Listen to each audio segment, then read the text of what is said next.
Whitney. Oh, got it. I am Paul's program coordinator, so I think I'll probably see most of your faces on this meeting every week, but I come from the private sector with a lot of project management background, kind of in the realm of like actual on the ground retail projects to the digital realm, web design projects, etc. So I'm happy to be here. I'm excited to help and looking forward to working with all of you. Thanks, Whitney. And also, if y'all need her, she's in the same office that I'm in, on the second floor of Powerhouse. All right. And just backtracking, since I didn't hit recording right away, we just had Whitney introduce herself since she's new to the team. And we're going to be talking about the survey rollout portion of Sapphires. So as I had briefly introduced, we had agreed back in July that we were going to roll out with one weatherization agency at a time. We just had not determined which one that would be. And one thing we wanted to discuss was to determine any pinch points for our assessors or to streamline the process. Did we want to try to pilot an in-home interaction with anyone? And if we do, what does the group think that our pilot should look like? And do we want it to be close by, like reaching out to some of our City of Fort Collins collaborators that we've worked with on other projects? I wanted to get the group's thoughts on that. I mean, my initial reaction is it's good to have someone pilot the survey, right? And I think we've had that already.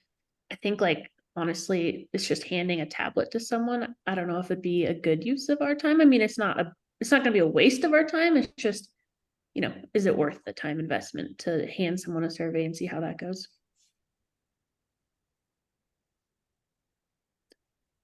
So I guess I would lean towards no need to do that, but I'm fine either way. The other thing I could think of, Erica, possibly would be, we haven't had anybody do it in the context of a weatherization visit. Like, hi, here's how I'm gonna, like, how they're gonna do it when they're with a client.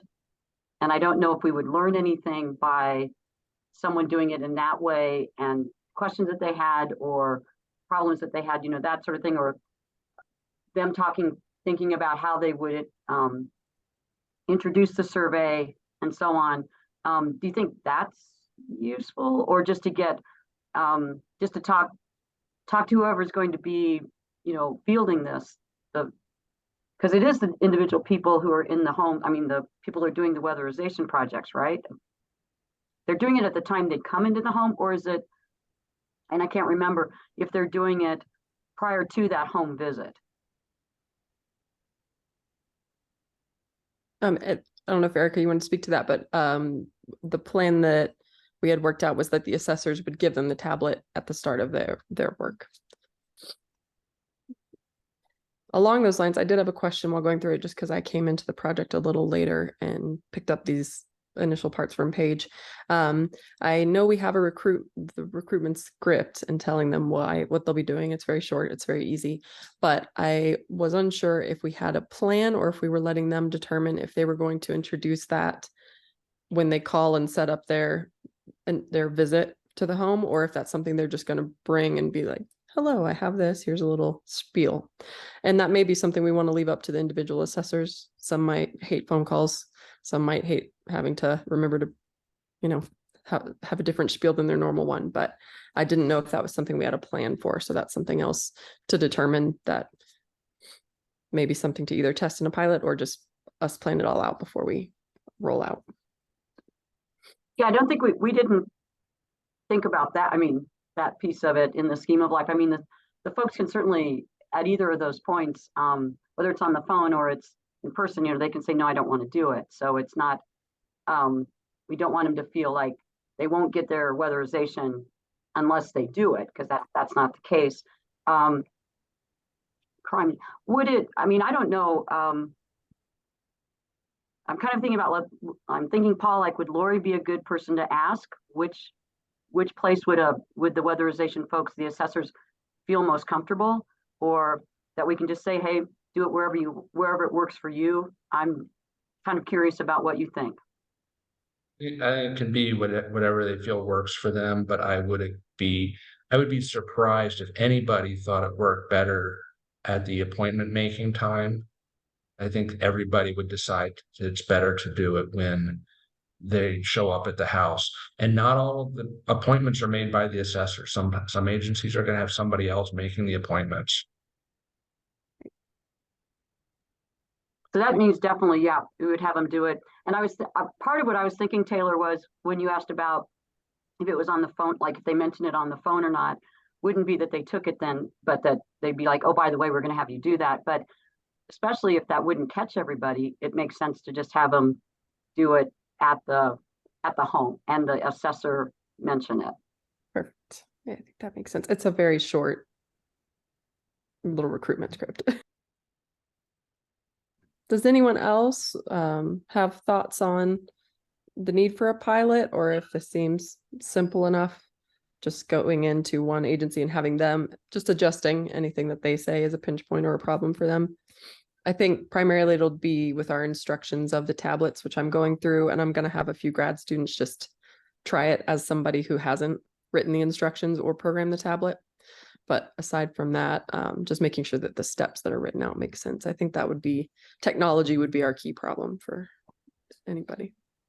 Yeah, I agree with you. I think that would be great to have folks that are like what it'll happen if they're just handed it, here are the instructions, go do it, that sort of thing. Do the instructions, and Erica, I can't remember, do we say, like if someone filling out the survey has a question, do the instructions say that the assessor just says, well, do the best you can? Sometimes we'll say that on a survey, or, whichever way you want to interpret it is up to you. Do we have anything like that in the instructions in case there is a question like that from a client?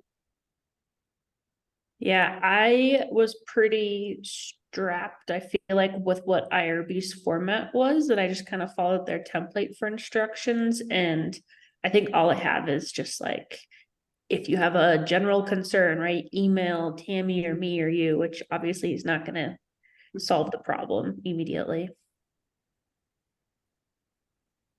I wonder if there's, go ahead, Erica, I'm sorry. I think it'd be fair, right, to just add that in the instruction, right, that answer to the best of your abilities. And we might have said that in like the beginning of the survey, right? Not the sheet that the assessor is reading, but like, you don't have to answer any question that you don't feel comfortable with, and answer to the best of your ability. Yeah, I bet that's in there. And so they would know that. And I think then if I don't know if in the handoff, Taylor, you want to say to the folks that'll be giving it to the assessors that, that is said in the part of the consent, and that they can just repeat that. Yeah, that makes sense. I was just looking through our instructions for the assessors to see if we had included any wording about how little or how much to talk to people, but we pretty much just have the details for step-by-step how to use the tablet. And I think we can add a little blurb in at the beginning of hand it off to them. If there's questions, tell them just do their best.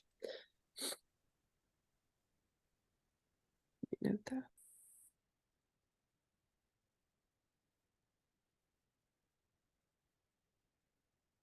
So it seems like everyone's fine with foregoing a pilot in town. Does that seem right? See a lot of head nods. Okay, great. I'll put that. Okay. And another thing that we wanted to talk about with this was kind of why would these assessors want to be involved? We did tell them we're going to give them aggregate information about their client base or their people participating. Obviously de-identified and aggregated, but they were very interested in that. A lot of them were also very interested in learning more about what we're doing here in the project as a whole. So they were interested in setting up a meeting with kind of the whole team to get a little information about it. And a lot of them had technical questions or just questions more of interest rather than questions about, you know, what they're doing with the survey. So that is something that we're hoping to set up. You know, we know getting closer to the holidays, it'll be unrealistic to think we'll be able to do all that right now. But getting closer out into early January, just scheduling one of our 1-hour meetings with them, do a little 10-15 minute presentation of the project, and then opening the rest of the time for them to have a Q&A with the team. If that sounds good to everybody. That was something that even just when we were talking logistics on our meetings with the weatherization agencies, they were asking questions about, well, tell me, you know, what you're filtering for and how, you know, what are these types of things that you want to do in your larger project? And they were very excited, which is great. And I think that that will help with the buy-in. But on a more nitty-gritty level, we're also going to need to figure out how we're going to compensate, since there are a lot of regulations around how we can compensate people through these weatherization agencies. Talking with New Mexico, they said that maybe they would do a pizza party or something with some money we gave them. But I wanted to get the group's input on if they had any thoughts or have encountered similar types of kind of restrictions on how they could pay people helping in the program in other works that they've done. We've done gifts from the standpoint of t-shirts and mugs and things like that, which is, it's doable, but it's certainly not a trivial lift to actually get that through the CSU process, especially if you want the CSU logo on it. Do we have a feel for how much time this is going to take each, you know, assessor by house or across the study? Like, I just don't have any scope of this, how much of a burden it is. I mean, I really don't think it's a lot, right? It's on the order of a couple of minutes, right? They just say our little speech. If you want to participate in this survey, here's the tablet, and then they pick it up at the end. Yeah. And yeah, sorry. I was gonna say minimal seems good. The only one that like I could be concerned about, like, that's super easy for somebody to say nobody wanted to participate, right? Just yeah, we'll find out. But I do like the idea of not giving them something massive if we're not really sure that they'll be doing tons for us. So we are giving the survey takers something, right? So we're only talking about the agencies and their staff that are the delivery mechanism.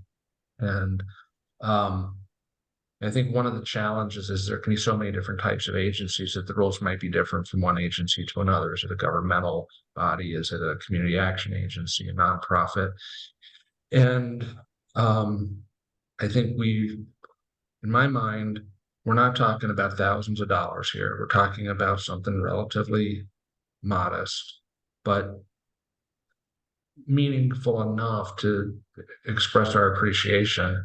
And I think we should really be asking the state managers and potentially the agency coordinators what form would be workable and appreciated by them. And if it's, hey, we'll send $100 to your agency and you throw a pizza party because that's what they want to do, fine. If it's, you know, we got 4 assessors, give them each a $50 Visa gift card, that's fine. But I would like to, I think in this situation, it both makes the most sense and is most equitable to engage them in what form it would take that would work for them. I certainly agree with the sentiment from that. I have had issues on previous projects that we gave different gifts to different places, and then that caused all kinds of questions. So I think even if it comes in a different form, I think us doing some thinking about this is the compensation we're going to provide is going to be equivalent to this dollar amount. Ballpark. That may come in the form of a pizza party or a gift card or whatever. Might really streamline things going through the CSU hurdles. Yeah, I agree with that. And then that would be, is it on a per agency basis or a per Yeah. agency assessor basis? I certainly would not want to go through the bean counting of how many houses did each assessor get. You know, if they got 4 people out there, they got 4 people out there. And if it's on a per person basis, it's 4 times whatever. And if it's on a per agency basis, it's 1 times whatever. I did I'd like something, to- yeah, I did something similar to this, where I gave it to, the money to the organization, and it was for getting people to participate in the survey. And we were, and that worked pretty well. We said, we're giving this to you, and then they got to, choose what they did with that money. And it went at that organizational level, and people bought in, and we got, and in this case, it was a little bit different setup, but we did get good participation. So I agree with the idea of letting them choose, like, it's approximately this amount, in worth. What form do you want that to come in? I think that seems like a reasonable way.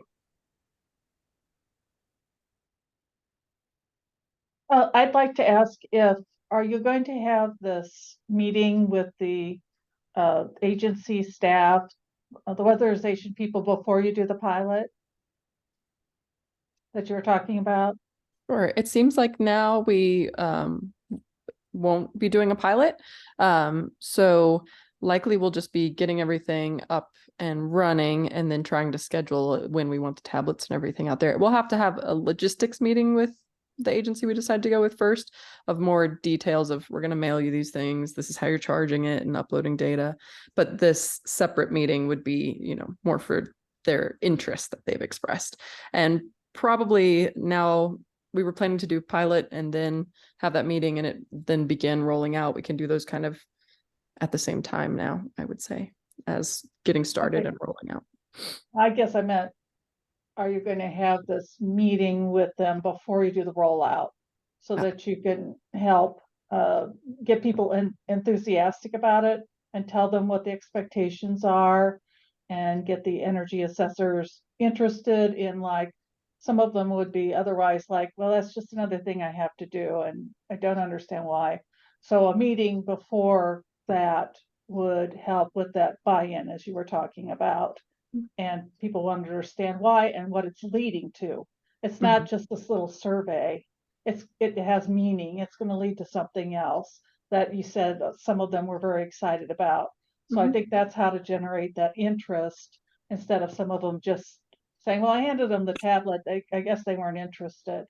You know what I mean? They could do a little bit of a push for that, because yes, they just hand off the tablet, then they go about their business of doing other things and then pick it up at the end. So, they don't have to do a ton, but, maybe persuading the person a little bit that this is, a scientific thing, it's going to lead to something. So they can just do a little bit of a sales pitch, and so we can get some results going.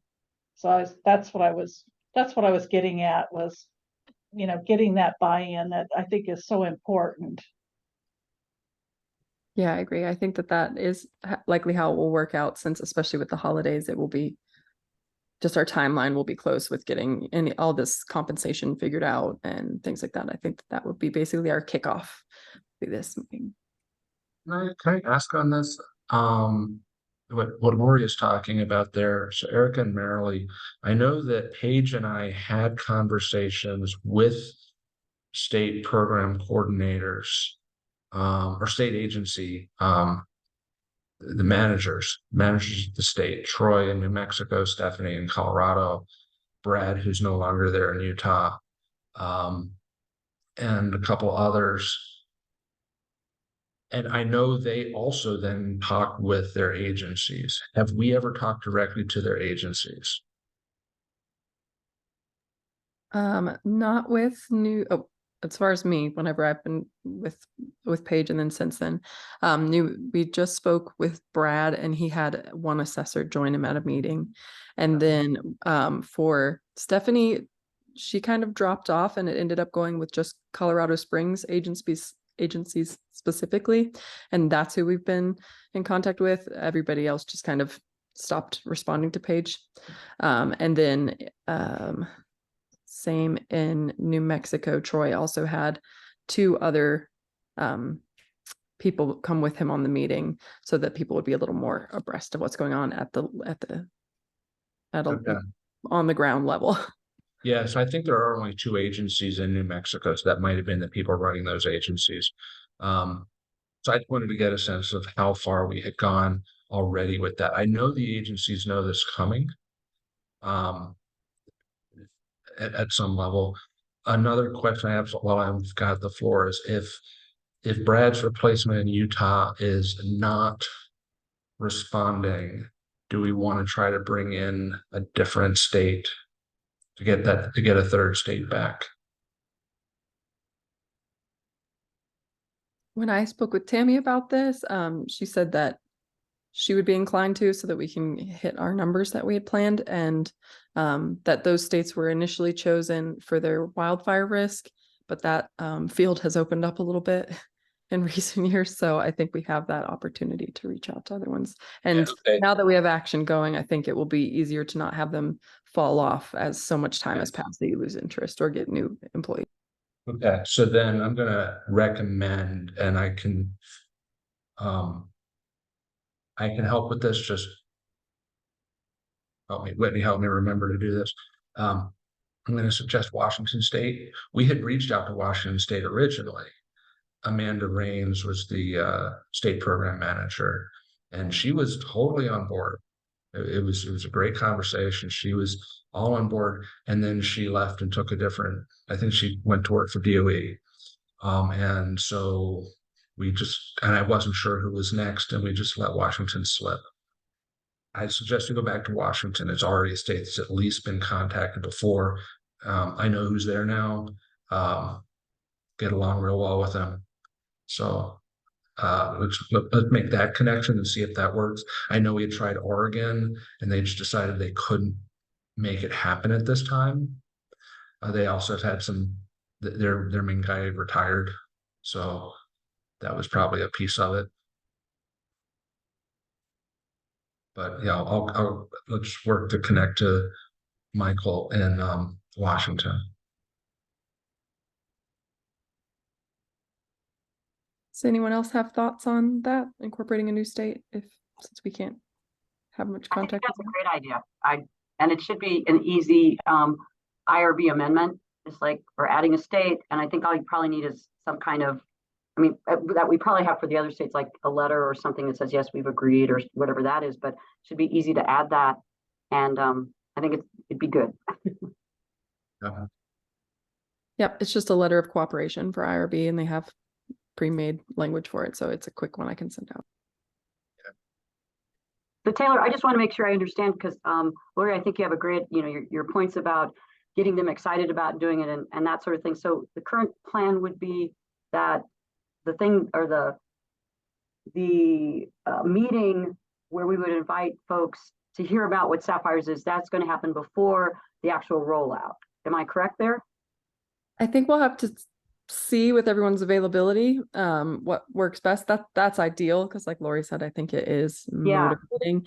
But I think in the background, so as not to delay further, we can at least be getting the logistics and everything settled for the core group that we know is interested, has still been in contact with us.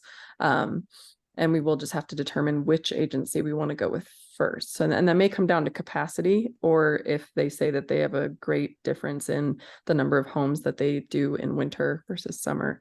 I wasn't in those earlier conversations where I know Paige talked with them about how many homes they got. So we'll have to figure that out, because if we send it to a smaller agency or less populated area, and they're like, we're going to get 4 houses, in this longer span of time, we may not want to start with them. But I think those are the things that we'll have to iron out, and we'll be able to come back after this meeting and all of our ideas we've had here and synthesize into kind of our timeline. But for now, we just wanted to get everybody's thoughts on what needs to be incorporated and woven into that timeline. So we'll have a firmer idea later. Gotcha. Thanks. I make a comment on this, and this thing about engaging with the agencies and getting the buy-in, and I agree with Lori, that's extremely important. So that they don't just say, nobody was interested, and actually they hadn't tried much. a lot of people at these agencies, look, they care about changing the lives of these residents. And one of the things that can be frustrating is when you install things and then people don't use it. And it doesn't actually have the impact. And that's what this survey is trying to drive towards, is understanding the motivations that the residents have for why they would or would not use technology. And so I think making sure that when you have that pitch, making sure that that's really highlighted, that this is the sort of thing that we are hoping will help inform how to get the residents, how to deliver technologies and services to residents in a way that is more accepted by them to make the biggest benefit in their lives. That will resonate with people.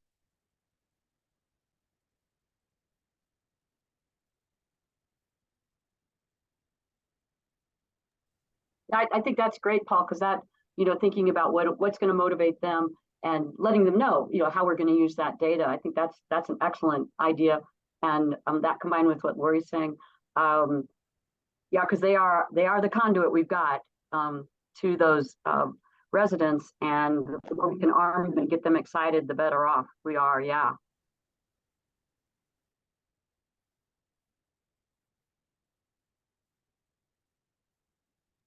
Right. Yeah, I think that's awesome. We'll definitely work with that. And now that we have kind of some steam, it will be, I think, much easier to keep them interested and involved rather than me sending them a check-in email every month like, hello, we're still interested and we just wanted to say hi. I kind of more in the nitty-gritty of things. We were thinking we would need to set, obviously after we know the capacity of the groups and how many homes they're expecting, to set some milestones and benchmarks so that we know roughly how many homes they're expecting.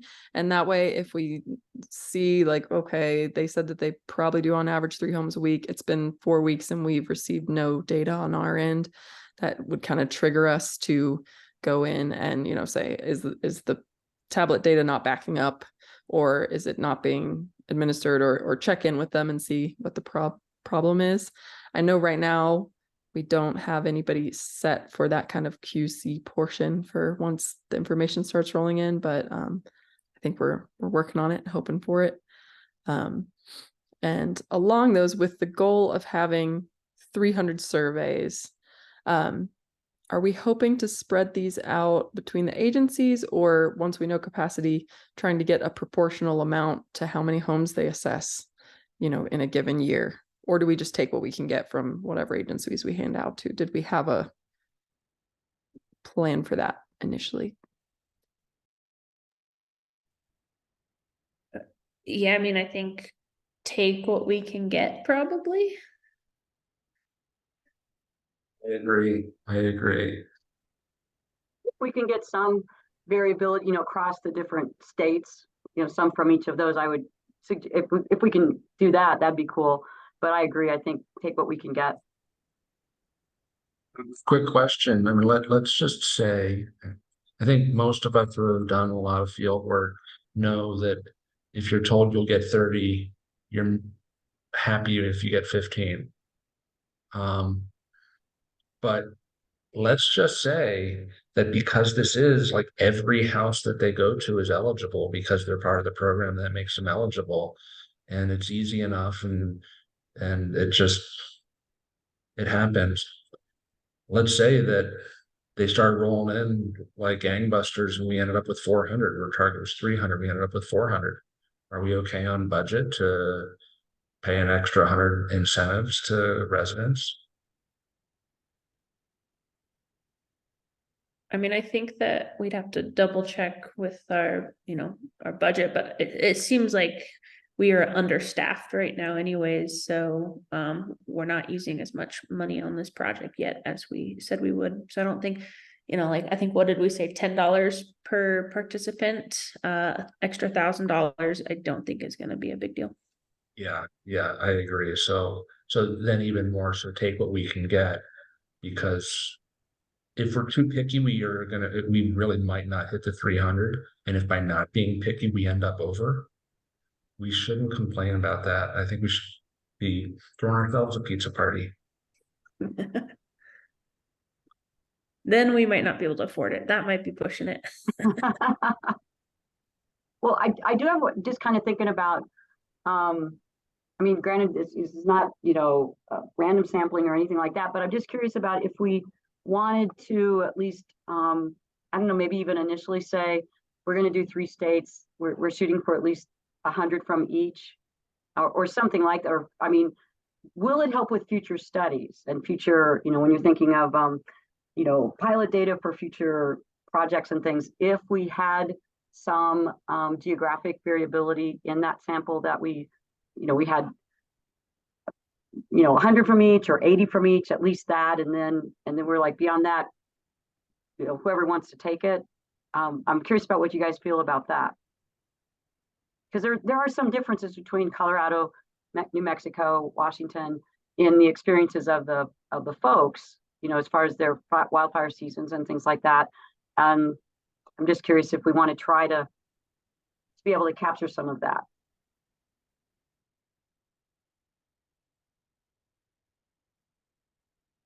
So, and one of the things when I'm thinking we want to take what we can get, one of my reasons for really thinking strongly about that is the allocation of funds is from DOE is very heavily weighted to states with more heating demand and with larger low-income populations. New Mexico has it's a smaller population state, and it's a mostly cooling state. And if we set 100 from each, let's say if we got 100 from New Mexico, we would get 100 from each of the others. If they're giving it a similar effort, we would get over 100. But I feel like New Mexico, we really want to just take whatever we can get. And so I also would be reluctant to say 100 from each, because then they might say, oh, okay, when we hit 100, we're going to stop. And if New Mexico can only get 60, then we haven't hit our target. Yeah, I was just thinking of, and that makes total sense, Paul. The 100 from each was just it divided well by 300 into 3 Right. states. Right. Well, how about if we do this, or as an option, as we're seeing them come in, if we see that, well, if I understand what you're saying, right, Paul, you're saying New Mexico will probably have fewer anyway. Okay, so if we see that we're getting most of them, I mean, it's like a bat, tons are coming in. I'm not expecting this, but tons are coming in from Washington State, and we're not seeing either of the other 2 states in there very much. That might be time to have just a conversation maybe about, okay, how can we increase the incentive or the excitement of the Colorado and the New Mexico folks so that they're going to be more represented in that sample. So maybe it's just a matter of keeping track of that state location and seeing how the sample goes for a while. Yeah, that makes sense to me. Yeah, and I don't know how quickly we'll, like, if this is going to have to be in the field for, like a month or 2, or if it's going to be in the field for 2 weeks and it's going to get, done in that time period. So that's part of it. Is I'm just not sure how quickly we'll get the sample in. Yeah. And it was just dawning on me when we're talking about it at the state level. But Taylor, you said we're only working with Colorado Springs in Colorado.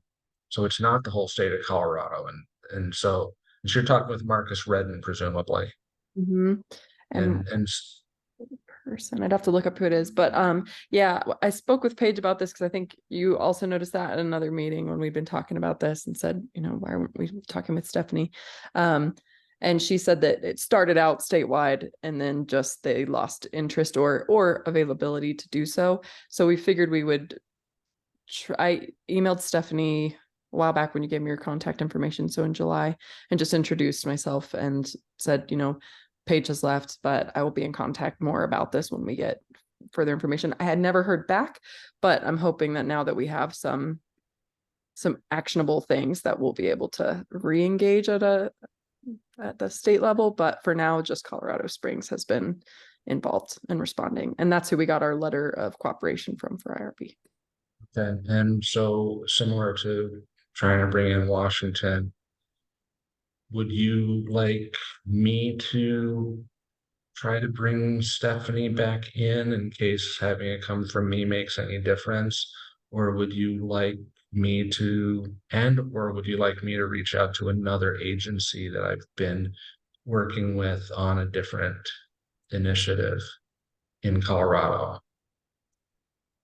I think your assistance with any of that would be great, because they're getting an email from me who they never even met with, because by the time I was in meetings with Paige, Colorado had already dropped off. So I think any name recognition helps with these types of things, and saying, oh, I know that guy, I think this is interesting. I'll at least read the email, because I can't guarantee that mine are going anywhere when they have many more things to do. So any Right. help bringing that together, I think would be great, especially as we get everything kind of together with a plan. It'll be nice, because I will be reaching out more. Okay. So we'll add, so both the state and the agency, or do you want to just start with the state? So that's something I think we still as a group could decide today who we want to pursue for our first one, because we do want to go ahead and kind of stagger getting everyone involved. We want to start with one agency, was what the group decided back in July, just to make sure, especially since we don't have a QC person right now and just we're rolling it out. So I guess we can make introductions and all that to both. I think it would be valuable just to get, different areas of the state as well. But as far as who we want to kind of aggressively pursue out the gate, I don't know if anyone has any thoughts on that. Paul, I thought you might, since you know these people probably better than the rest of us. Yeah. So,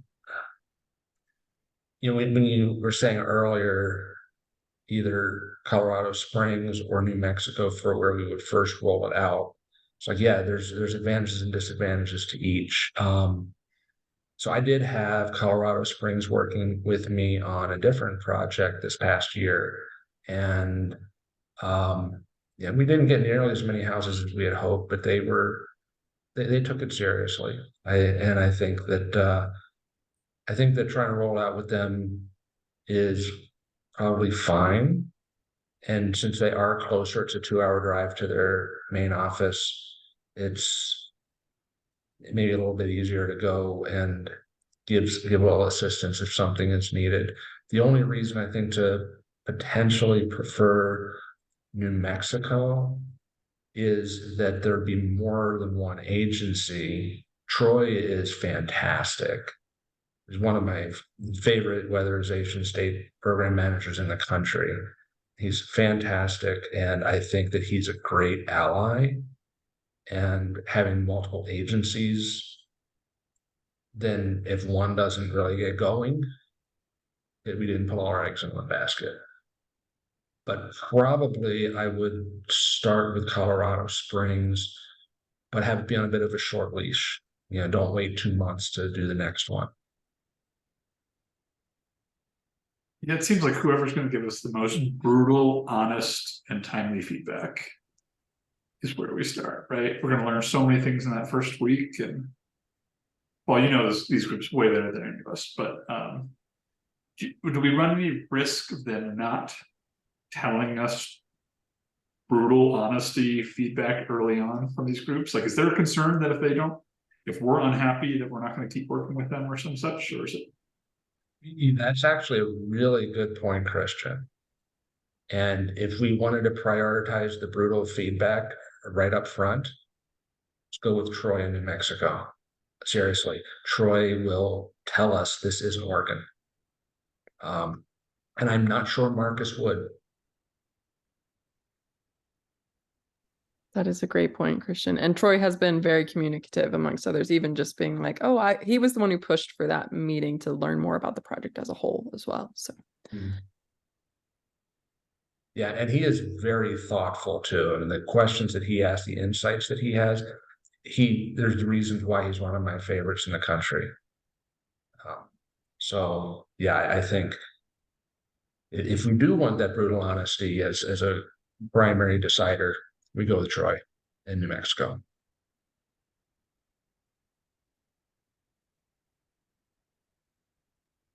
Anyone else have any thoughts for that? Because otherwise, I'm gonna put that down as our decision. All right, everyone looks good. All right, I'm happy with that. Troy has been the most responsive, so I do think if we're having troubles and need to say, hey, we haven't gotten any responses or uploaded data in, you know, a week or two, he'd be the quickest to say, oh, we didn't have homes who did it, or oops, we didn't plug in the tablet.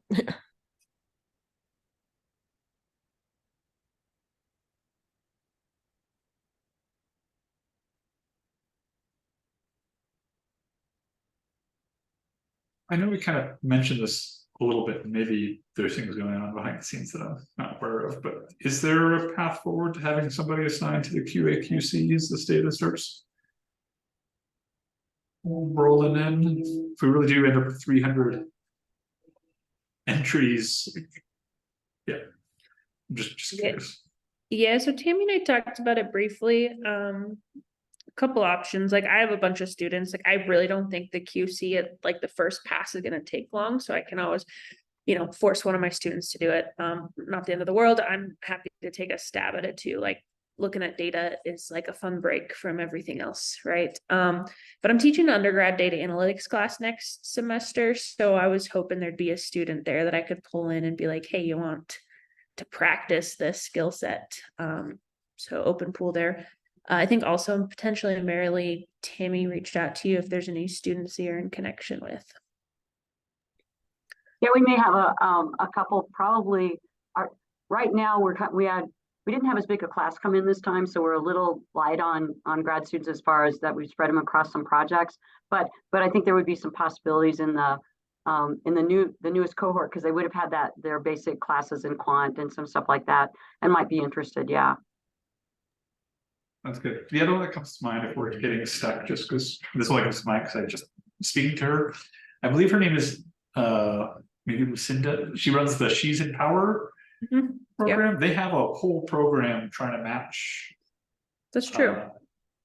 This students who need a final practicum on a data science related thing. I just know that they're really looking for folks right now, and they're looking for programs. Just one more avenue if those other ones don't. Yeah, that's actually a really good idea. I hadn't thought about the She's in Power crew, but I like that.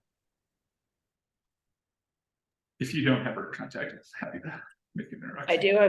I've done some She's in Power projects before. But along those lines, I mean, I think that's enough to get started. But if we didn't get anybody through those mechanisms, we had a bunch of engineering groups, primarily groups that are representing underrepresented folks come through, and we had follow-up conversations with a couple of them. And one of the things that really came from, especially one of those I think it was the Society for Women in Engineering chapter, the student chapter here said, we don't hear about your stuff soon enough to be able to really do things with Powerhouse. And I don't know if we get the right person through that. It's, different skills, but reaching out to some of those societies might be a good way to do it as well. If we had enough bandwidth and clarity to be able to go through what might be a whole lot of people saying, yeah, I'd like to make a little bit of extra money, and figure out who's actually got the skills. Can I say something? I'm currently the president of the Society of Hispanic Professional Engineers. So I'm in contact with all those diversity programs in engineering. So if y'all ever need to share the word of opportunities, and don't know who to contact, I am more than willing to be that source. And also like if small tasks appear and you all don't have the capacity, like I'm here, I have a light load, like work-wise, I'm just on the aesthetics project for this. So not so much hands-on research. So if y'all need any help or support with your like tasks, I'm here. Like just shoot me an email. But yeah.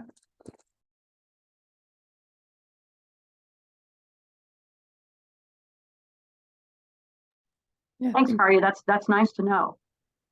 yeah. Yeah, those were all great ideas from everyone. I've got them all here in the notes so we can try and reach out to these. All right, and it's almost time. So does anyone have any final questions? Otherwise, I'll just go over what our outcomes were from this meeting. All right, awesome. If you think of anything, please email me anything that you just want to bring forward, or you think, I have an idea. But otherwise, we determined in this meeting that we're going to forego the local pilot plan, and we're going to move forward with New Mexico as our first weatherization agency. And we're going to plan an information session about the project as a whole to present with the weatherization groups and let them invite as many people as they want. And I'll communicate more about that with the team once we have a date and plans and kind of what we are going to need from each of you. As far as the QA, QC, we have some potential leads now to reach out to and figure out. And we're going to, Paul, have you put me in contact with Stephanie at Colorado and Washington, and maybe that other potential agency through Colorado. And yeah, I think those are our key things we're gonna go for. After, I'll be talking with the agencies more about how they want compensation so that we can figure out everybody's thoughts on what they're wanting and then try and make it align so it'll be easy to do across all the groups. And otherwise, I'm just prepping all the small things like getting our tablets ready to go out and hoping to get this all going pretty soon. And it's exciting. It's an exciting time. So One last thing, Erica and Marilee, I certainly don't need to be on this discussion with the agencies. Won't feel slighted if I'm not, but if you feel like it would be helpful for me to be on it, since I'm kind of a known quantity and I can speak their language a bit, I'm happy to participate. So I'm just offering, but if you feel like you got this, you've got your script and you don't need that, I don't need to be on it either, but I do want this to go well. So whatever you think would be good, I'm here to support. That sounds good. Thanks, Paul.